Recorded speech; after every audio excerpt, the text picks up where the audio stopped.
പശ്ചിമഘട്ട മലനിരകളും അറബിക്കടലും ചിറയൻകീഴ് കായലും അതിരിടുന്ന പ്രകൃതി സുന്ദരമായ ആറ്റിങ്ങൽ മണ്ഡലം ഒരു കാലത്ത് ഇടതുമുന്നണിയുടെ ഉറച്ച കോട്ടയായിരുന്നു. മുമ്പ് ചിറയൻകീഴായിരുന്ന അതേ മണ്ഡലമാണ് ഇന്ന് ആറ്റിങ്ങൽ ലോക്സഭാ മണ്ഡലം എന്നറിയപ്പെടുന്നത്. ഇതുവരെ അവിടെ നടന്നിട്ടുള്ള 16 തെരഞ്ഞെടുപ്പുകളിൽ ഇടത് സ്ഥാനാർത്ഥികൾ 11 തവണ ജയിച്ചു കയറി. എന്നാൽ 5 തവണ മാത്രമാണ് കോൺഗ്രസിന് മണ്ഡലം തുണച്ചത്. ഈ മണ്ഡലം ആറ്റിങ്ങൽ എന്ന പേര് സ്വീകരിച്ചിട്ട് കഷ്ടിച്ച് 1.5 പതിറ്റാണ്ടേ ആയിട്ടുള്ളൂവെങ്കിലും 1952 മുതലുള്ള ചിറയൻകീഴിൻ്റെ തനിപ്പകർപ്പ് തന്നെയാണ് ഈ മണ്ഡലം. നിലവിൽ വർക്കല, ആറ്റിങ്ങൽ, ചിറയൻകീഴ്, നെടുമങ്ങാട്, വാമനപുരം, അരുവിക്കര, കാട്ടാക്കട എന്നീ നിയമസഭാ മണ്ഡലങ്ങളാണ് ഇതിൽ ഉൾപ്പെടുന്നത്. ഇതിൽ അരുവിക്കര നിയമസഭാ മണ്ഡലം ഒഴികെ മറ്റെല്ലായിടത്തും LDFനാണ് ഭരണം. ഒരു കാലത്ത് മുഖ്യമന്ത്രിയായിരുന്ന ആർ ശങ്കറിനും തിരുക്കൊച്ചി മുഖ്യമന്ത്രിയായിരുന്ന പറവൂർ TK നാരായണപിള്ളയ്ക്കും CPMൻ്റെ സമുന്നത നേതാവായിരുന്ന സുശീല ഗോപാലിനും ചിറയൻകീഴ് വാരിക്കുഴി തീർത്തിട്ടുണ്ട്. കോൺഗ്രസിലെ കരുത്തന്മാരായിരുന്ന വയലാർ രവിയെയും തലേക്കുന്നിൽ ബഷീറിനെയും തലോടുകയും തല്ലുകയും ഒക്കെ ചെയ്ത പാരമ്പര്യവുമുണ്ട്. പരമ്പരാഗത തൊഴിലാളികൾക്ക് വ്യക്തമായ മുൻതൂക്കമുള്ള ഈ മണ്ഡലം ഇടതുപക്ഷത്തിന് മേൽക്കൈ എന്ന ചരിത്രമുണ്ടെങ്കിലും സിറ്റിംഗ് MP UDFിൽ നിന്നാണ്. കൂടാതെ BJPക്ക് വോട്ട് വിഹിതം കഴിഞ്ഞ തവണ ഏറ്റവും കൂടിയ മണ്ഡലവും ഇത് തന്നെ. കേന്ദ്രമന്ത്രിയും MPയും MLAയും ഏറ്റുമുട്ടുന്ന ഗ്ലാമർ മണ്ഡലമായിരിക്കുകയാണ് ആറ്റിങ്ങൽ. 1952 ആദ്യ തെരഞ്ഞെടുപ്പിൽ തിരുക്കൊച്ചി മുഖ്യമന്ത്രിയായിരുന്ന പറവൂർ TK നാരായണപിള്ളയെ വീഴ്ത്തി V പരമേശ്വരൻ നായർ മണ്ഡലത്തിലെ പ്രഥമ കമ്മ്യൂണിസ്റ്റ് MP ആയി. 1957, 1962 വർഷങ്ങളിലെ തെരഞ്ഞെടുപ്പിൽ കമ്മ്യൂണിസ്റ്റ് പാർട്ടിയിലെ MK കുമാരനാണ് വിജയിച്ചത്. അന്ന് CPI കോൺഗ്രസ് പാളയത്തിലും കോൺഗ്രസ് പിന്തുണയിൽ C അച്യുതമേനോൻ കേരളത്തിൽ മുഖ്യമന്ത്രിയുമായിരുന്നു.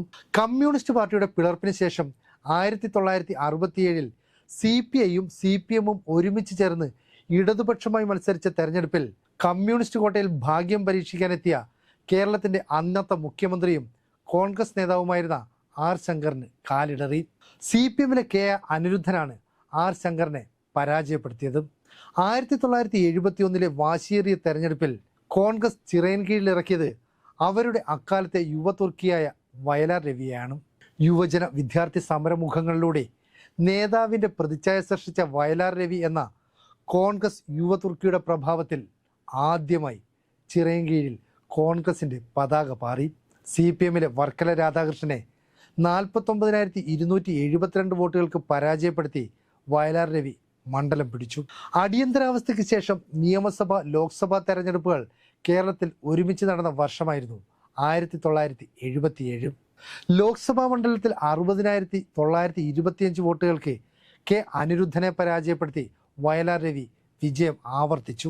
കോൺഗ്രസ് തരംഗം ലോക്സഭയിലും നിയമസഭയിലും ആഞ്ഞു വീശി.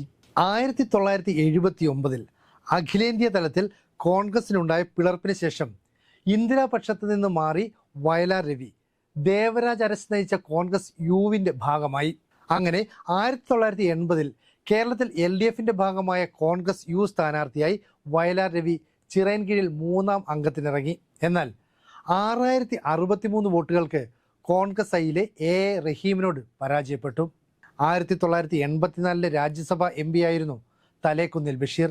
ആ ബഷീറും CPMലെ സുധാകരനും തമ്മിലായിരുന്നു പിന്നീട് മത്സരം. ഇന്ദിരാഗാന്ധിയുടെ കൊലപാതകത്തെ തുടർന്നുള്ള സഹതാപ തരംഗത്തിൽ തലേക്കുന്നിൽ ബഷീർ ചിറയൻകീഴിൽ നിന്ന് ഡൽഹിയിലേക്ക് വണ്ടി കയറി. 1989 മണ്ഡലത്തിൽ CPMന്റെ പ്രമുഖ നേതാവായ സുശീല ഗോപാലിനെ കന്നി അംഗത്തിനായി ഇറക്കി വിജയം പിടിക്കാൻ CPM ശ്രമം നടത്തിയെങ്കിലും തലേക്കുന്നിൽ ബഷീർ മണ്ഡലം നിലനിർത്തി.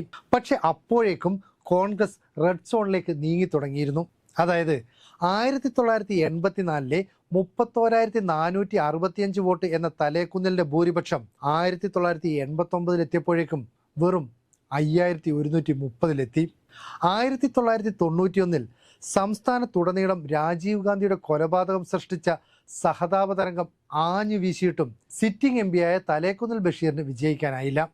1106 വോട്ടുകൾക്ക് സുശീല ഗോപാലൻ ചിറയൻകീഴ് പിടിച്ചെടുത്തതോടെ 1971 മുതലുള്ള കോൺഗ്രസ് തേരോട്ടത്തിന് അവിടെ താൽക്കാലിക വിരാമമായി. 1996 CPM രംഗത്തിറക്കിയ യുവ പുതുമുഖ സ്ഥാനാർത്ഥി A സമ്പത്ത് ഇടതുമുന്നണിക്കായി നേടിയത് അമ്പരപ്പിക്കുന്ന വിജയമാണ്. കോൺഗ്രസിലെ തലേക്കുന്നിൽ ബഷീറിനെ അദ്ദേഹം 48,803 വോട്ടുകൾക്ക് പരാജയപ്പെടുത്തി മണ്ഡലം LDFിന്റെ ഉറച്ച കോട്ടയാക്കി മാറ്റി. 1998 CPMലെ ആഭ്യന്തര തർക്കങ്ങളെ തുടർന്ന് സിറ്റിംഗ് MP ആയിരുന്ന A സമ്പത്തിന് CPM സീറ്റ് നിഷേധിച്ചു. അത് വലിയ സംഭവം, വലിയ ചർച്ചാ വിഷയമൊക്കെയാക്കി. എന്നാൽ കേരള നിയമസഭയിലെ മുൻ സ്പീക്കറും ചിറയൻകീഴിന്റെ സ്വന്തം പുത്രനുമായ അണ്ണൻ എന്ന് വിളിക്കുന്ന വർക്കല രാധാകൃഷ്ണൻ കോൺഗ്രസിലെ MM ഹസനെ 7,542 വോട്ടുകൾക്ക് പരാജയപ്പെടുത്തി. 1999 വർക്കല രാധാകൃഷ്ണൻ 3,128 വോട്ടുകൾക്ക് കോൺഗ്രസിലെ MI ഷാനവാസിനെ തോൽപ്പിച്ചു. 2004 ഈ വർക്കല രാധാകൃഷ്ണനും MI ഷാനവാസും തമ്മിലാണ് ഏറ്റുമുട്ടിയത്. അപ്പോഴും വിജയം വർക്കല രാധാകൃഷ്ണനൊപ്പം. 50,745 വോട്ടുകളുടെ ഭൂരിപക്ഷത്തോടെ ഹാട്രിക് വിജയവും വർക്കല രാധാകൃഷ്ണൻ സ്വന്തമാക്കി. പിന്നീട് ഇടത് ആഭിമുഖ്യം ഉപേക്ഷിക്കാതിരുന്ന മണ്ഡലം 2009 പുനർനിർണയത്തിൽ ചില്ലറ മാറ്റങ്ങൾ വന്ന് ആറ്റിങ്ങലായി മാറി. എങ്കിലും അത് ചിറയൻകീഴിൻ്റെ പരകായ പ്രവേശമാണെന്നാണ് വോട്ടർമാർ പറയുന്നത്. ആ വർഷം CPMലെ A സമ്പത്ത് 18,341 വോട്ടുകൾക്ക് കോൺഗ്രസിലെ G ബാലചന്ദ്രനെ പരാജയപ്പെടുത്തി. 2014 ആയപ്പോൾ സമ്പത്ത് കോൺഗ്രസിലെ ബിന്ദു കൃഷ്ണയെയാണ് 69,379 വോട്ടുകൾക്ക് തോൽപ്പിച്ചത്. അങ്ങനെ ഇടതുമുന്നണിയുടെ അപ്രമാദിത്വം സമ്പത്ത് ഉറപ്പിക്കുകയും ചെയ്തു. എന്നാൽ 2019 ആയപ്പോഴേക്കും കഥ മാറി. കാരണം UDF തരംഗം ആഞ്ഞു വീശിയ ഒരു ലോക്സഭാ തെരഞ്ഞെടുപ്പായിരുന്നു.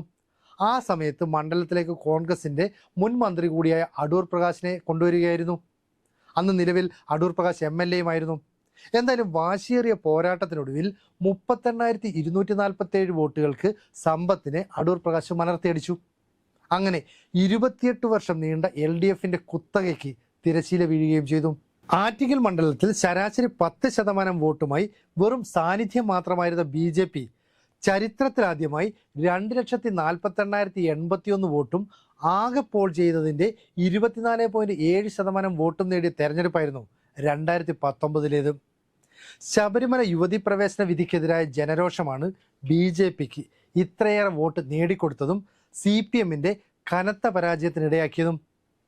ശോഭാ സുരേന്ദ്രൻ രണ്ട് മുന്നണികളുടെയും വോട്ട് ചോർത്തിക്കൊണ്ട് BJP നേതൃത്വത്തെ പോലും ഞെട്ടിച്ച പ്രകടനമാണ് ആറ്റിങ്ങലിൽ കാഴ്ചവെച്ചത്.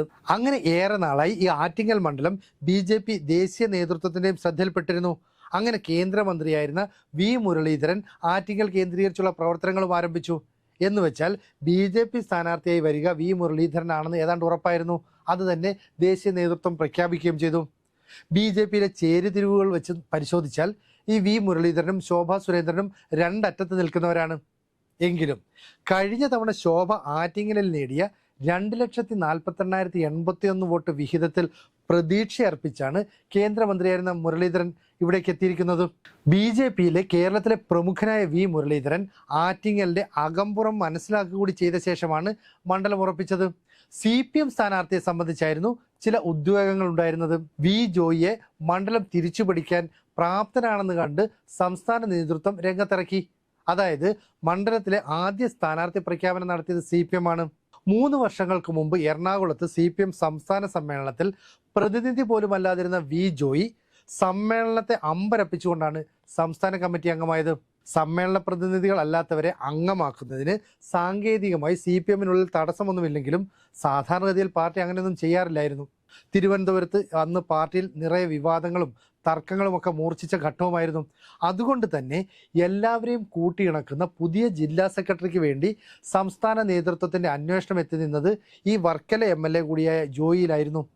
അപ്പോൾ രാഷ്ട്രീയ രാശി ഏതാണ്ട് തെളിഞ്ഞു നിൽക്കുന്ന ഈ സമയത്ത് തന്നെയാണ് ലോക്സഭാ തെരഞ്ഞെടുപ്പിൻ്റെ കളരിയിലേക്കും ജോയി എത്തപ്പെടുന്നത്.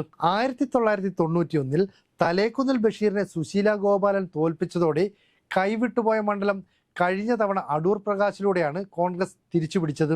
തെരഞ്ഞെടുപ്പ് കളരിയിലെ പയറ്റിത്തെളിഞ്ഞ പോരാളി എന്ന പ്രകാശിന്റെ പരിവേഷത്തിൽ തന്നെയാണ് ഇത്തവണയും കോൺഗ്രസിന്റെ പ്രതീക്ഷ. 5 വർഷങ്ങൾക്ക് മുമ്പ് അപരിചിതനായി വന്ന് ആറ്റിങ്ങൽ കീഴടക്കിയ പ്രകാശ് ഇപ്പോൾ ആറ്റിങ്ങലുകാർക്ക് സുപരിചിതനാണ്. കൂടാതെ ഈ 3 സ്ഥാനാർത്ഥികളും ഒരേ സമുദായത്തിൽ നിന്ന് തന്നെയാണ് എന്നതും മറ്റൊരു സവിശേഷതയായി മാറി. എന്തായാലും വോട്ടെണ്ണി കഴിയുമ്പോൾ CPM സ്ഥാനാർത്ഥി ജോയിയുടെ മുഖത്ത് മറ്റൊരു ജോയ് തെളിയുമോ, അതോ ആ ജോയ് V മുരളീധരൻ്റെയോ അടൂർ പ്രകാശിൻ്റെയോ മുഖത്തേക്ക് മാറുമോ എന്നതിന് ആറ്റിങ്ങലുകാരാണ് ഇനി ഉത്തരം നൽകേണ്ടതും.